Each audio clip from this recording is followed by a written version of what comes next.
Prezados irmãos e irmãs, louvado seja nosso Senhor Jesus Cristo, para sempre seja louvado em nossa Mãe Maria Santíssima. Hoje é dia de Santa Teresa de Jesus, ou Santa Teresa de Ávila, Virgem e Doutora da Igreja, reformadora com São João da Cruz, da Ordem do Carmelo. A liturgia nos traz como primeira leitura um trecho da carta aos Romanos sobre a fé e as obras. Abraão creu, e isto foi acreditado como justiça. Se alguém trabalha e recebe o salário não é uma gratuidade, é uma dívida. O trabalhador merece o salário e o patrão deve o salário ao trabalhador. Mas se em vez de trabalhar alguém crê, a justiça é dada não pelo trabalho, mas pela fé. Abraão creu, diz São Paulo, e a sua fé foi acreditada como justiça.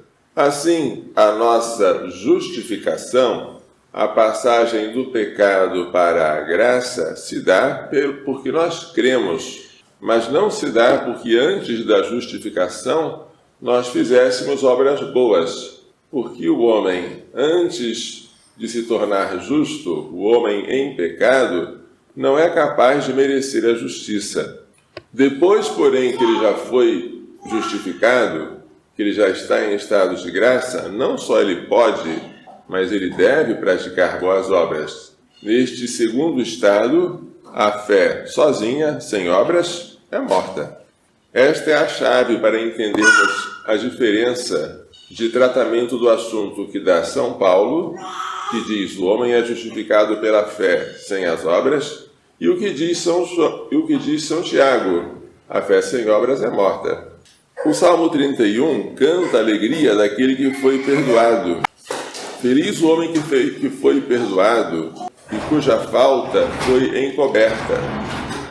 Feliz o homem a quem o Senhor não olha mais como sendo culpado e em cuja alma não há falsidade. O Evangelho é um trecho do discurso missionário de Nosso Senhor. Ele nos exorta a tomarmos cuidado com a hipocrisia dos fariseus. A hipocrisia é o vício de querer parecer bom, mesmo sendo mal. Nada de escondido a maldade dos fariseus que não venha a ser revelado. E se é assim, se Deus vê tudo, não superestimemos as aparências.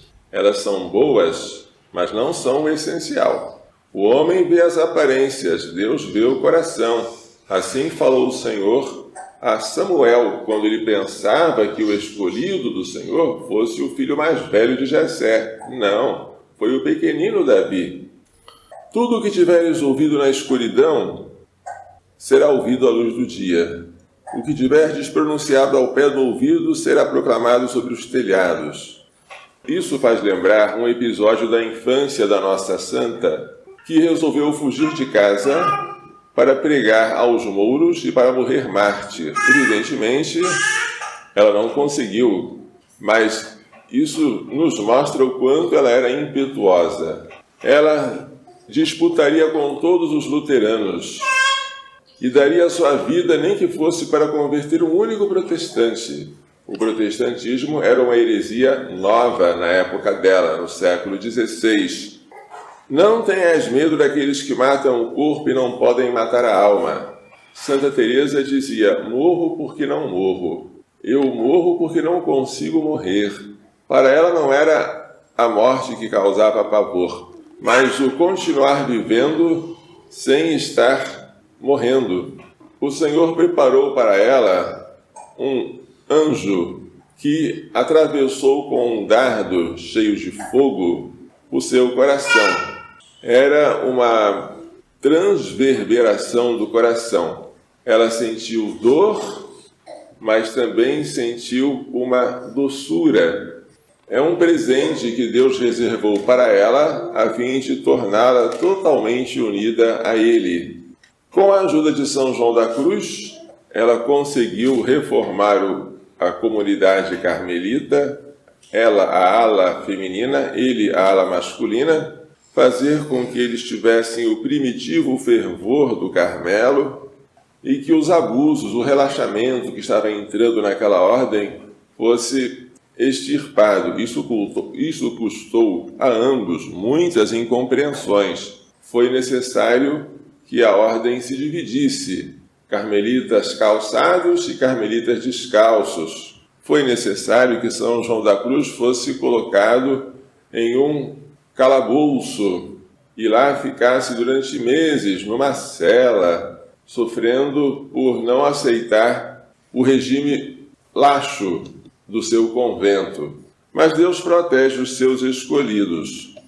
Nenhum só cabelo de nossa cabeça está desprezado pelo Pai. Todos os fios estão contados. E nós valemos mais do que muitos pardais. Esta santa, modelo de santidade verdadeiramente admirável, ela diz que o seu coração era tão duro eu não diria, forte, que ela não se lembrava de ter tido alguma, não vou dizer tristeza, mas algum tipo de medo ou aflição, porque ela parecia ter um coração de homem, assim ela dizia de si mesma. E ela desejava que as suas filhas também fossem assim. É bom lembrar, não é que elas não fossem mulheres, porque isso seria contra a natureza, mas que elas não elevassem a fragilidade da mulher além daquilo que ela já é. Há uma tendência de quem é frágil usar da sua fragilidade para acomodar-se, e ela não tolerava isso nas suas irmãs, jamais. Desejaria que suas filhas fossem como varões fortes, esse era o desejo dela. Evidentemente, com esse temperamento e com essa docilidade à vontade de Deus, ela conseguiu grandes coisas, numa época em que havia necessidade de heróis, e ela foi uma heroína. Heroína, doutora da Igreja, reformadora do Carmelo, tudo isso nós temos que celebrar hoje e devemos pedir que surjam hoje mulheres como ela, para que o mundo se transforme. Certas coisas só as mulheres podem fazer. Uma delas é cuidar das gestantes, mas há outras também. E se tais mulheres tivessem este fogo, esta chama no coração, nada poderá detê-las. Lembremos uma outra Teresa mais recente, Santa Teresa de Calcutá, muito parecida pelo temperamento a esta Santa Teresa de Jesus. Que Maria Santíssima nos faça entender e pôr em prática as lições desta liturgia. Louvado seja nosso Senhor Jesus Cristo. Para sempre seja louvado em nossa Mãe, Maria Santíssima.